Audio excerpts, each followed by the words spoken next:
Welcome back one more time. I am John here with Jeremy at the Acoustic Shop channel, your official source for all things acoustic. Officially official. Yeah, we're glad to be here. And we're going to be talking about a great guitar here today from Boucher. This is the SG-51-M. We're going to tell you all the specs. We're going to tell you what we like about it, what we don't like about it. We're going to tell you a rating. We're going to tell you everything you want to know about this guitar and a whole lot more, and as well as give you tone samples. And we're going to do all that as soon as we get back. Still in the silence of my room, I hear your voice softly calling. If I could... All right, here we are again, Jeremy, talking about guitars. And before we do that, again, I want to encourage you one more time. The first person that subscribes and rings the bell wins $1 trillion. Ooh, that's a good idea. Yeah, do that. Ring the bell, hit the thumbs up, and make sure to comment with us. We'd love to hear what you guys have to say about Boucher guitars, acoustic guitars, mandolins, whatever you want to talk about. We'd like to hear from you, so make sure to do that. Now that we got that out of the way, here we are. The legalese. We are talking about Boucher one more time. Why? Because we got another one in. Jeremy, did you know that? Every time we get one of them, they're so cool and unique that we got to do a review on it. And this guitar is no exception. Yeah. Tell us all about it, John. What is this thing? This is a Studio Goose or SG-51-M. And we've had guitars similar to this, but slight differences. And honestly, this was kind of a special one for us because of the fact that we have been selling through Boucher guitars so fast. We had 0 in stock, and actually good problem to have, but also bad because we like people to be able to try them out and play them in the store. But they're so good they just sell so quickly. Yeah. So this guitar actually came to me by Gim called me up and said, "Hey, I had a dealership that kind of backed out on a guitar, and you don't have any. Would you like this or not?" I said, "Absolutely." So we got this guitar in, and it's just got a few changes from things that we've done in the past, and I'm actually kind of very happy to have it because it shows some of the variants of what Boucher is capable.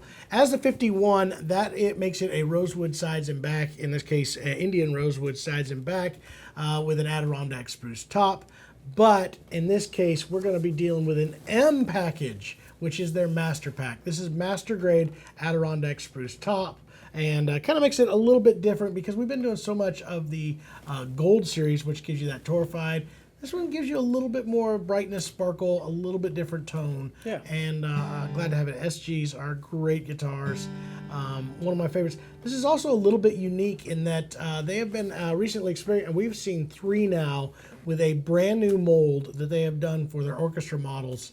We're not talking about the stuff that grows inside the guitar. No, we're talking about the thing they used to build the guitar. That is correct. The shape of the guitar has been modified just a little bit from their original shape of their orchestra model, which again is going to be a little bit different than everybody else's. Yeah, unique to them. And I think it is slightly smaller, actually. It's in some areas, I think, from what I noticed, it seems to be a little bit more of an indent in the waist, as well as slightly less on the overall height there. I think that's one of the cool things about the boutique builders is they can say, all right, we've been building it this way for a while, but now we kind of know what tone we're getting out of that. What if we tried doing slightly narrower waist or slightly larger lower bow to it, and they can go in there and kind of retool it and see if it gets the tone that they're looking for. Yep. And they've got in their head kind of a baseline of what they want to get out of their guitars. I think it's really cool for them to take that leap and change things up a bit. Well, that's what they told me up there is that they've noticed that they're really happy with the changes and what they did and decided to just continue to go forward.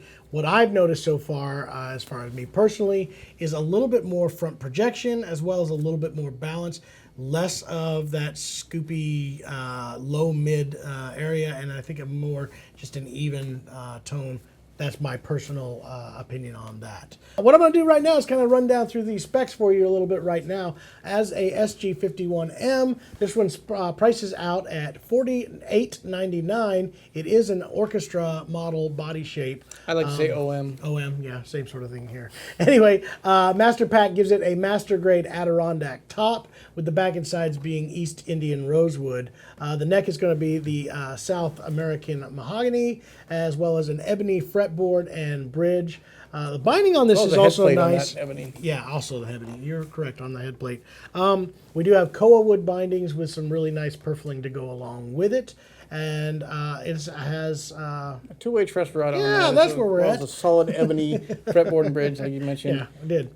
And in this case, they're now switching over. It looks like they're doing a tusk nut and a bone saddle. So that's kind of a new change, too. And by tusk, if anybody's not familiar, that doesn't mean from an elephant, but the artificial TUSQ. Yes. It was just an imitation bone / ivory replacement. There you go. A little bit of change here on tuning machines. Right now, I know I think originally these were slated to have Waverleys, then switched over to Shallers. There's been so many bouncing around on different tuners. And you know what the most standby has been? The Goto tuner. This has been tried and true, and almost every manufacturer I know as either going back to lesser grade ones or even moving on to some of the new variations of Goto, and that's the case in this. This is a Goto tuner, hand scallop forward shifted X bracing with their high gloss finish and a satin finish neck. This will have the 1 3/4 nut width and come with a TKL tweed case, which is really attractive. Says Boucher on it as well. This is a full scale length at 25.5 inches and is an absolutely great playing and easy to one. Now again, as a Studio Goose, it is set up a little bit lighter. I believe that they told me that the sound hole size also on the Studio Goose is slightly smaller than the Bluegrass ones. And Is it going to be an 1 3/4 nut? It is an 1 3/4. Yeah, that's what we said just a second ago. So I didn't hear you say anything about the you didn't listen to me, so he never does. Anyway, these are great guitars, very comfortable in the hand. A lot of people love this very low, comfortable profile to the neck, and I am definitely not an exception to that. So really do think that this is for a player that's looking for a really pristine sounding guitar. I know we talked a lot about using the gold packs and what that does. And if you want a little bit more of that vintage sound with a little bit more rounded highs and a little bit just more, sweet and mellow, the gold pack is definitely there, more vintage tone. But if you're wanting something with a little more crystalline highs,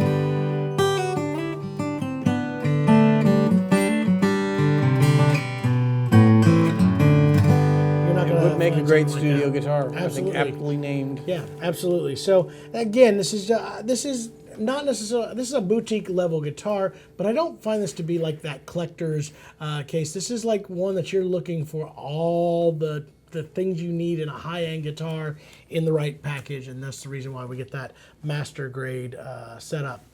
As far as the tone, like I said, it's just got that really sweet balanced tone with these new OM shapes. And I imagine for fingerstyle stuff, that thing would just really be beautiful all across the board. Yeah, I'm not the best fingers, but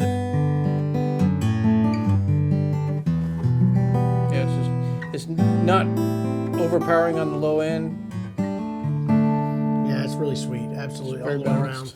So, as far as what the things there's not much I don't like about this guitar. Looking for cons, I don't really see too much. I do personally prefer the gold package stuff. I love the GMs where we get that master grade top and we get the torrefied on top of that.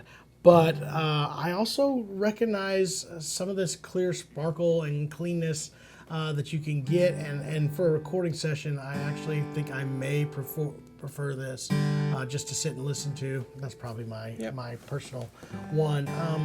Comparison wise,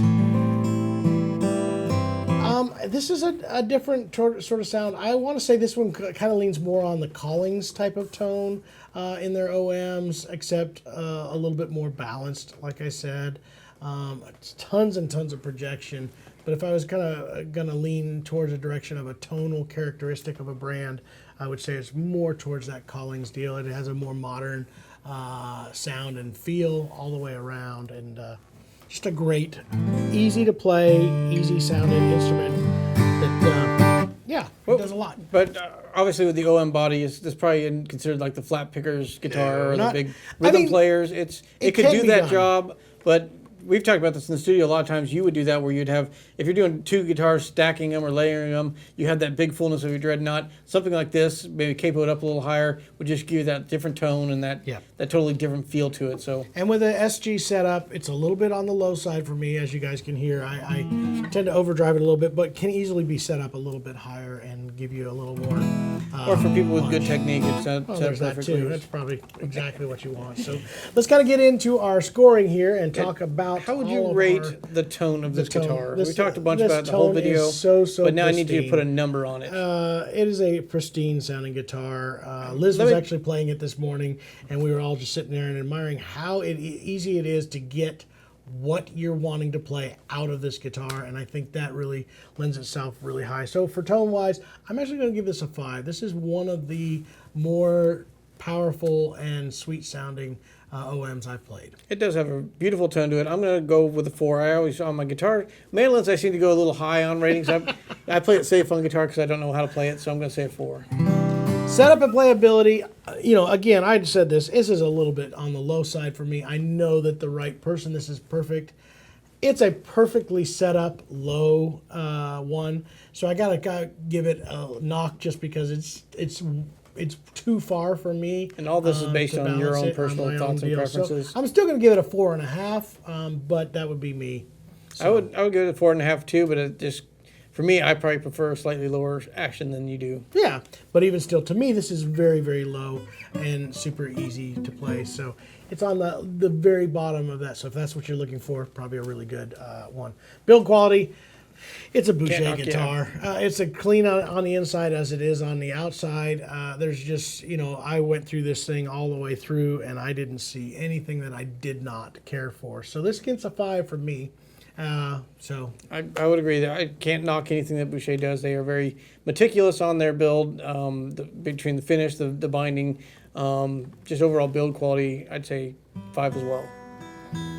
And as far as the looks of it, there's only one thing I don't personally love the looks of, and I know some people are going to argue this one pretty well, is this extra semi-voluted headstock deal. Sometimes it feels comfortable, sometimes it doesn't to me. I don't know, from the backside, I'm not a huge fan, so that's probably my biggest knock on that. That said, it's still absolutely gorgeous, so I gotta still give it a 5. I mean, really, that's nothing. Yeah, that's just a different take on it from a different brand or builder. Sure enough. So yeah, build quality and appearance, they knock it out of the park every time. Sure. We don't have all the details on where they're sourcing all their woods and all that kind of stuff. I assume, knowing those guys, that it's probably from some of the more reputable sources. But that said, we don't know. So this one probably will not fall in our. We might even plant a tree in Canada for one of those that sells. Let's do that. Let's do that. I can't guarantee that. Overall value, this one prices out pretty well for a boutique guitar. Now, we always say this is in like category. So people saying, oh, that's an expensive guitar. Why would who's going to spend that kind of money on that guitar at $48.99? People have different passions. They buy $90,000 bass boats or a $4,800 guitar, $4,900 guitar. In this price range for a boutique build, built in Canada, It's all hand done. fantastic, yeah. I think its overall value, it's got to be 4.5. You're at a boutique build under 5. That's really a high value spot here. I played a lot of $10,000 guitars that didn't perform as well as this does. So for me, I'm gonna go for value. It's a 5-star guitar. Wow. There's a lot of stuff here. This is truly one of the greater OMs that we've had in the shop, yet doesn't price out at the top of the spectrum. So there you go. What we're going to do now is kind of give you a little bit of a tone sample so you can hear a little bit of different sounds of this particular guitar, and then we'll be right back.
if you love this guitar, there's another one that we did a recent video on that's also in the same body shape and sounded really cool. This is done by our good friend up in Canada as well. It was a signature guitar. J.P. Cormier came up with a cutaway version with some of the same sort of features as this with differences. It's a really cool guitar, and we have a video link to it right here. You can check it out and click that and you'll learn more about the J.P. Cormier signature guitar from Boucher. And guys, until next time, we're going to be back and we'll talk about more guitars. I hope you all enjoyed it, and we'll see you with the very next video.